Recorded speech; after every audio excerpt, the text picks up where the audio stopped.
Bonjour, je me présente Madame Pucet. Aujourd'hui, nous allons voir les accessoires d'une installation de chauffage et sanitaire. Les pompes. Je vous conseille de regarder la vidéo pompe 1 qui vous permettra de voir ce qu'est une pompe. Mettons-nous en situation. Vous allez installer une pompe et la mettre en service chez un client. Le client vous demande comment vous avez procédé pour faire son dimensionnement. Pour pouvoir l'aiguiller, nous allons parler ensemble des grandeurs physiques utiles, du dimensionnement et de l'impact d'un mauvais dimensionnement. Les grandeurs physiques. On a tout d'abord le débit.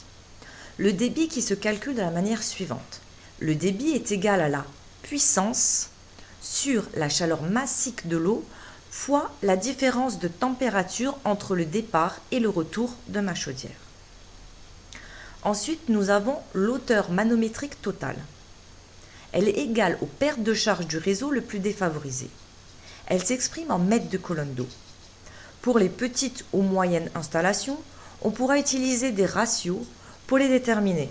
20 mm par mètre linéaire de canalisation en installation neuve.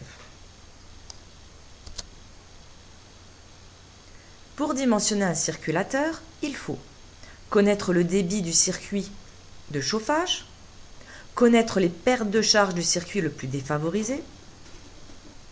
Ensuite, ça nous permettra de sélectionner le type de circulateur sur le diagramme général, sélectionner la courbe de fonctionnement du circulateur sur le diagramme spécifique. Pour dimensionner le circulateur, on est sur le diagramme général, le choix de la pompe. On repère le débit.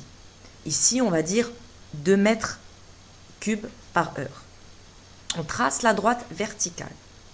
On repère la HMT.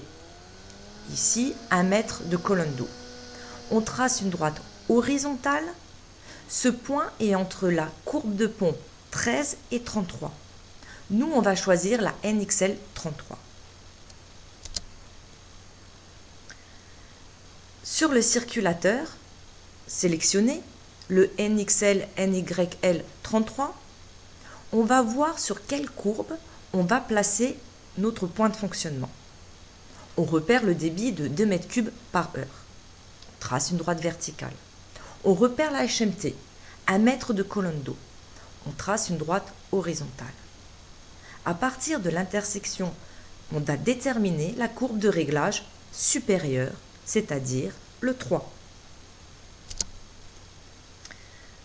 Le dimensionnement incorrect.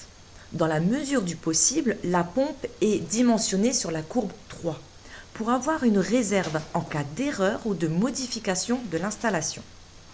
Quand on a un appareil sous-dimensionné, tous les radiateurs ne seront pas irrigués. Les radiateurs les plus favorisés ne chaufferont pas. Quand on a un appareil surdimensionné, les débits et les vitesses seront trop élevés. La pompe ou le circulateur engendrera des bruits de fonctionnement dans l'installation. Un circulateur à débit variable. Il adapte ses caractéristiques de fonctionnement aux caractéristiques de l'installation.